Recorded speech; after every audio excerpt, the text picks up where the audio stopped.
Ambassador of the European Union, who would that be?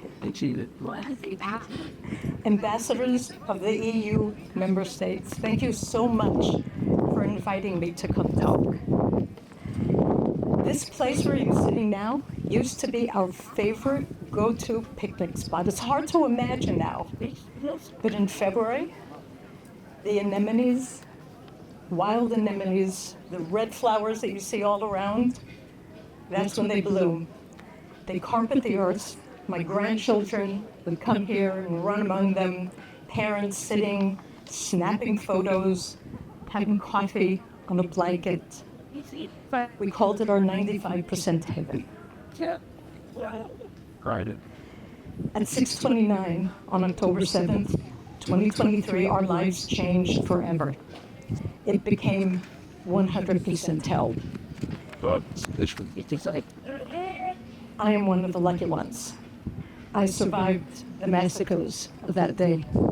My name is Adele. I was born in the US. I came to Israel at 19 because I believed that this was the place where Jews could breathe, raise families, build a future. Since 1975, I've lived on Kibbutz Negin, which is just down the road. And that's where my 4 children were born and grew up. One of them, my daughter Lilach, was always afraid of terrorist infiltration, despite the fact that that had never happened. And despite the fact that we tried to calm her down and tell her it's not possible.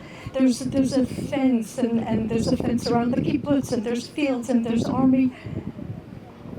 That was her fear. and that's good. But despite her fears, she fell in love with a man who was also born on Niding, and he wanted to live no place but Niding. So they married and settled down, and they gave me 3 little stars.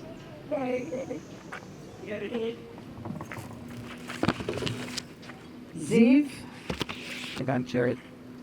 Raz, and Yuvan. And these pictures were taken just days before the attack in the pomegranate groves of Yabuz, which was right next door to us. And they lit up my world. On October 6th, Niding celebrated our 77th anniversary. We had live music, bouncy castles, kids running all around. That night before I went to sleep, I told my son Adam, who was visiting, that if he didn't see me in the morning, he shouldn't worry, because I planned to take my camera and go out before sunrise to take a picture of the wild squirrels in the field nearby. That's how safe I felt. At 5:30 in the morning, the next day after a long party, I was too tired to wake up and go to those fields, and my tiredness is what saved me today and enables me to come talk to you here today. So at 6:29, the alarms began, and I know that you guys live in Israel. How much time do you have when you hear an alarm to get to a safe room? How much time do you have? In Tel Aviv, 1.5 minutes. 1.5 minutes. Here, 30 seconds.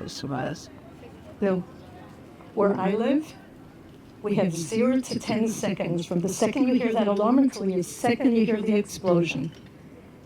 0 to 10 seconds to get someplace safe. So as soon as that alert started, I jumped from my bed and ran to my safe room where my son was sleeping, because it's also my guest room. And immediately we realized that this was something else.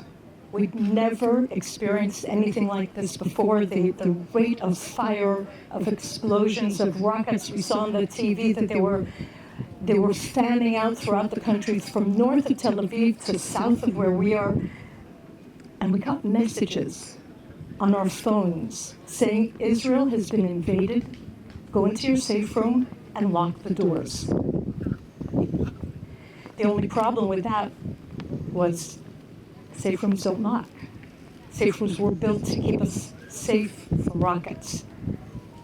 There was never a thought of keeping us safe from infiltration. I even said I did a Facebook Live. I have a group, Life on the Border. And immediately I started doing Facebook Lives, and I said, they told us to lock up, so I'll lock up the doors and windows. I don't believe they'll get this far. We're 2 kilometers away from the border. We're in the middle of the kibbutz. The army is there. They'll get to them before us. Enemy. And then we started getting frantic messages over our kibbutz WhatsApp saying that they hear gunfire outside and Arabic outside, and I thought that they were just panicking, but then we got the messages, they were in my house. They're setting our house alight. Where is the army? Where are the police? Where are the people that are supposed to be coming to save us?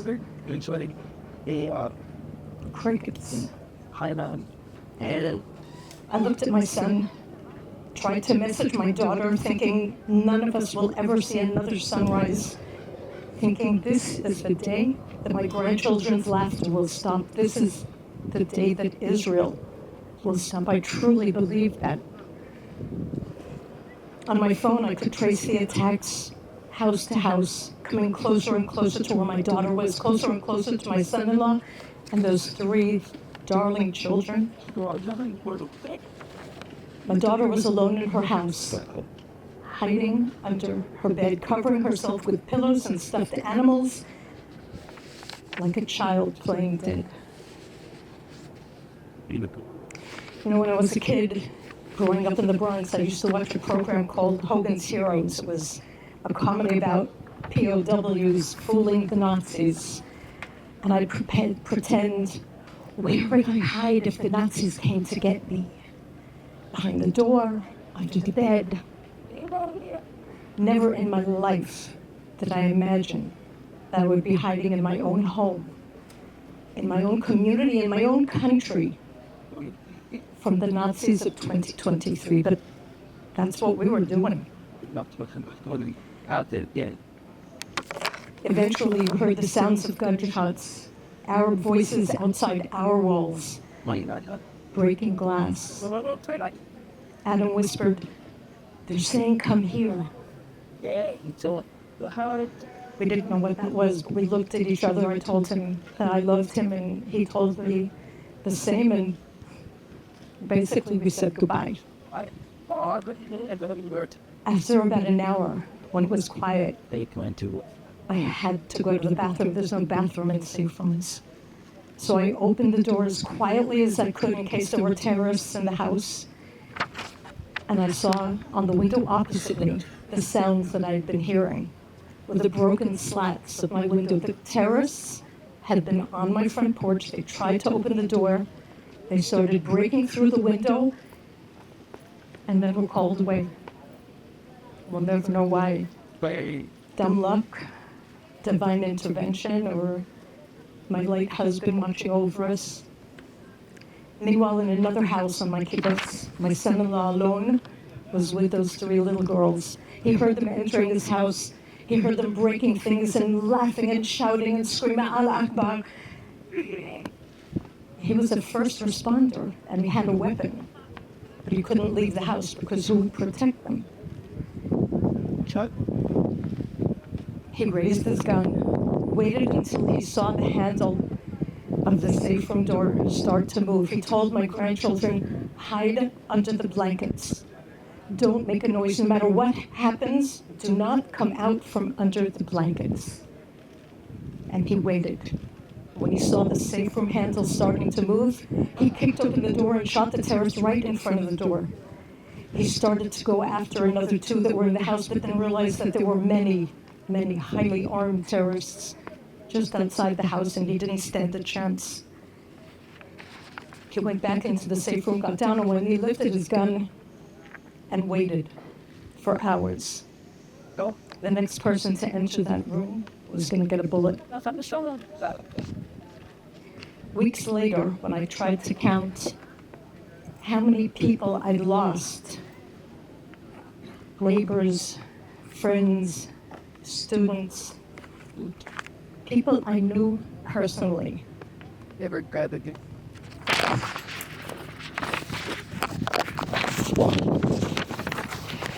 In school, I was a high school teacher for 38 years. Parents of former students, friends of my children, dear friends of mine, all of the people on these pages were kidnapped or murdered or both. These are people who are more than pictures on posters for me, or real people. I knew what kind of coffee they drank and what they looked like when they were walking from behind. These people weren't soldiers. They were people on sunrise walks, like my friend Judy and her beloved husband Gadi, who were both American citizens. People stolen from their beds or from a music festival. Many, of course, citizens of countries which you also represent. You know, we the people that live here along the border especially, we've always held out our hands in peace to our neighbors, to different collaborations. We drove sick children from Gaza to hospitals in Israel to be healed. I was active in a program that organized the bike marathon where children from Gaza and children from Israel drove along the border on the same day wearing a shirt that says freedom, peace. We believed that the people beyond the fence wanted the same things that we did. Safety for their children, food on their table. I always used to believe that it was the vast majority of people who wanted that, and that we really were not in danger. October 7th proved me wrong.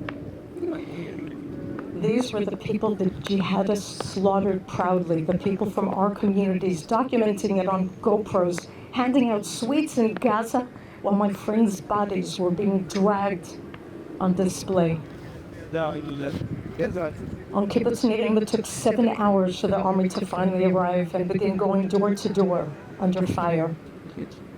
My son and I hid in our safe room for 11 hours. 11 hours of mortal fear, waiting to be slaughtered at any moment. No air conditioner, so there would be no sound, no food, no water, only fear. The next day, we were evacuated through an active war zone. There were burning cars on the sides of the road and charred bodies.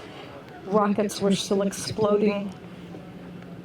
We were driven to Eilat, where we stayed for 3.5 months in hotel rooms. And then we moved to apartments in Beersheba so we could be close enough to our community so that we could milk our cows and pick our fruit, keep the soul of the kibbutz alive. I was a refugee in my own land for 627 days because my home was in a war zone, too dangerous to live in. At the end of June 2025, Kibbutz Neidim finally came home. The 32 houses that had burnt to a crisp are being rebuilt. The grass is being replanted, but looks are deceiving because nothing really is the same or ever will be the same. 5 people from my community were kidnapped, 5 were murdered. Of those who were kidnapped, 3 were released in November 2023 and 2 were executed in the tunnels of Gaza. You can rebuild houses, but nothing can replace the people that you've lost. We still have 48 human beings stolen from Israel, rotting in Gaza. As I said, some of them your citizens as well. Most of our community came home. Some cannot. Some never will. And those 3 little stars, my 3 grandchildren, they're alive, thank God, but highly traumatized. Smells, sounds, distant explosions still drag them back under that blanket. Back to that day, the middle one, Raz, when she smells a campfire, she says, "That's what the terrorists smelled like." And I said, "Raz, you didn't see them." She said, "But we smelled them because before they came to their house, they had been busy burning down the other houses in our community." Even today, my daughter Lilach has not set foot back on the kibbutz since that morning when she almost lost her babies. I used to pretend I was hiding from the Nazis of World War II. The difference then was that the world knew who they were. They knew who the Nazis were, who the bad guys were, and they fought them. Let's go. My Nazis just got a prize. A prize for their crimes, and I don't know how to process that or how to feel safe enough to convince Raz and Steve and Yuval that they can play in my garden again safely. How can I ever regain the sense of security to go out and photograph wildflowers at dawn, knowing that the Islamic resistance movement still wants me dead and sees diplomatic victories as the fruits of October 7th?